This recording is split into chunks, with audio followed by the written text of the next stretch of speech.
More breaking news, the CDC announcing new guidelines for reopening schools. As Nicole Ford reports, health leaders believe it can happen safely. Nicole joins us live with reaction from local education representatives. Nicole. Christine, the CDC says they can safely reopen schools. So what's changed? Well, the director says the data shows that there's actually more community spread whenever those schools are closed. So the goal here is to take a multi-layered approach to get more students back in the classroom. 1 year into the pandemic, and the CDC wants to send kids back to school. We know that all schools and communities are going to face different challenges.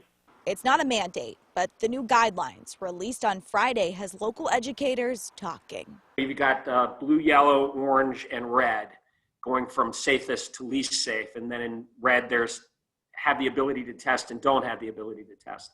This color-coded chart will give school districts a roadmap on what type of learning model to follow based on community transmission. The goal is to follow a layered mitigation effort focused on masking and distancing. Time for hand washing now is also mentioned. So, you know, there are a lot of, it's very common sense, but if those rules are, it's not what the rule or the guideline or the law is, it's whether it's followed properly or not. So, you know, we're just hoping that it'll be followed properly. In Pennsylvania, the process to get kids back to school has already begun and will increase in the coming weeks. There are 200,000 more kids back in school in Pennsylvania than there was a month ago. So we're moving in the right direction.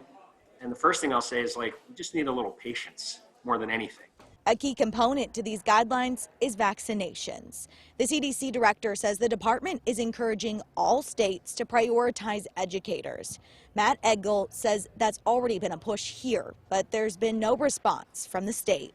It's inefficient right now. And what we're asking for are better efficiencies, and now with production up, more dispersal so that teachers and educators and, custodians can be 1A, so we can all get back in the classroom. So what happens if community spread climbs and surpasses the numbers set forth in the red color chart? The CDC says it will have to evaluate and consider changing the guidelines yet again.